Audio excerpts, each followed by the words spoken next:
Mr. Chairman, firstly, I thank both of our presenters. They do a tremendous job. I would like to take into consideration the fact that all of us with children must, when we see and hear things of this kind, take into consideration the feelings of the family. Fortunately, the legislation does that in some respects. In the very last two portions of one section 5, 6 really, it says the Congress expresses relief that Sergeant Bergdahl has returned safely to the United States. This resolution, I agree with Mr. Smith, allows, among other things, that the President should have notified Congress, and I believe he should have, and I believe that all future presidents should adhere to the statutory requirements.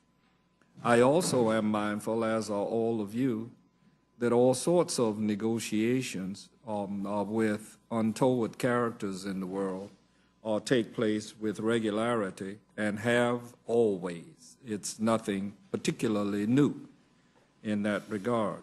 But I think the administration, at least the Defense Department, set it out in your June 11th hearing when Secretary Hagel said the following: in the decision to rescue Sergeant Bergdahl, we complied with the law, and we did what we believed was in the best interest of our country, our military, and Sergeant Bergdahl.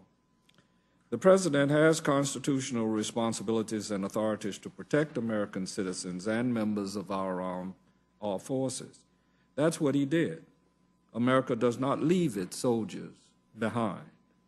We made the right decision, and we did it for the right reasons, to bring home one of our people. And I think everybody in here is in agreement that we are very pleased that Sergeant Bergdahl was returned safely.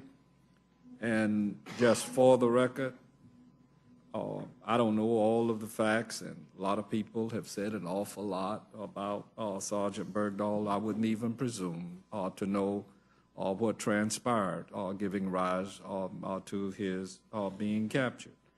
But common sense would tell me that as an American, and knowing the views of the military and those of us that are concerned about people abroad, that all of us would be glad that such negotiations took place. And my personal feeling is Sergeant Bergdahl was worth a hell of a lot more than 5 people, and I understand the dynamics regarding they may very well be dangerous persons. Some of the readout on them were they're old men and not likely to be running around in war. Whether or not they use their minds and activate them in their previous activities, one could argue both ways. But that said, I think Sergeant Bergdahl, had I been president, I would have notified Congress probably about an hour on the 30th day to make sure that I was covering the statutory requirements and give you the 30 days and go forward in that regard. But there's something else that needs to be said, and Mr. McGovern has raised it. First off, this is kind of sad that coming off of a long recess, the 2 measures that we are going to address do not have any potential to become law.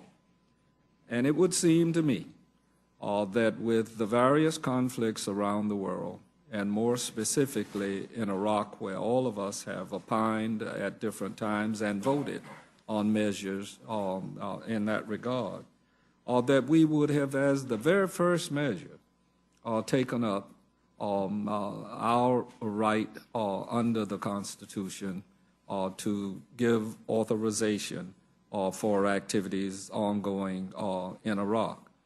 While we were away, Senator Kaine made a floor statement to that effect, calling for us to be called back into Congress. And on that same day, I wrote a letter to the Speaker and to the President indicating that I thought that Congress should be called back into session. I think it's much more grave than this partisan prosecutorial measure that you bring here today, that we be considering those matters that are likely to impact us gravely if we do not have that dialogue, as my friend from Florida called for, that I think is needed. And I would like for my friends who continue to call for the President to have a strategy, then put a strategy on the floor yourself and figure how complicated this measure is. And the other thing is, if I was operating as a terrorist, I would look at the news and look at the United States Congress, and I would get all of my information about how to avoid whatever it is that's likely to be a strategy, because you tend to want to put everything in the streets all the time. And I maintain that that's a mistake on our behalf. It is important for us to have knowledge, and certainly here in Congress, it's important for us to not continue to allow presidents to gather up unto themselves powers that are relegated to those of us that are in Congress, as well as the separation that is required between the legislative and executive branches. But I hear all these people running around talking about the president needs a strategy, and I don't ever hear them say what their strategy is. And that's concerning, because if you're dealing with as complicated a matter, for example, I've heard people repeatedly say that we need to arm the Kurds. I guess they're talking about the Peshmerga. I'm not sure they're talking about the PKK. I'm not sure that they're talking about the implications for Turkey as a NATO ally, and I was very pleased to see them involve themselves in the ongoing activities that NATO, at least 10 members of NATO, agreed to. But ladies and gentlemen, we're in a very complicated world, and it's not enough to come up here with blithe statements and accusations and condemnations about activities of the President of the United States. I'm as much a partisan as anybody in here, but there's nothing that's going to serve us well in these times if we can't set aside some of our partisan beliefs and attitudes and concern ourselves about what I believe is a grave period in our country. And it is not just one matter that we need to attend. It is several, and it is not just one country that we need to address. It is very complicated. I've asked speakers and leaders, both House leaders and speakers on the Democrat and Republican side, going back as far as Dennis Hastert and Gephardt.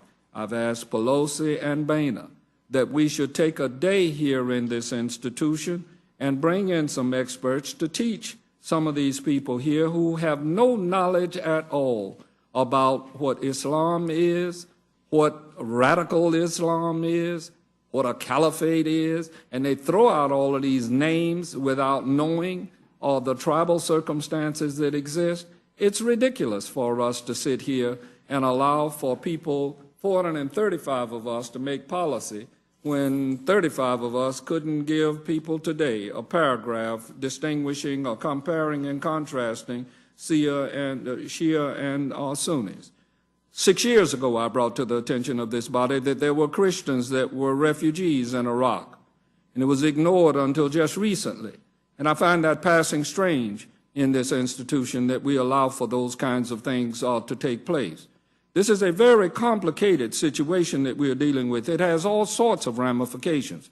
A long time ago, I argued, along with John Murtha, that we should pull back to the horizon in Iraq. And then I, with the help of Ike Skelton, learned that we had enduring bases there, and I felt for strategic reasons, having to do with Afghanistan specifically and having to do with other matters dealing with Iran down the line, that we should have kept two enduring bases there.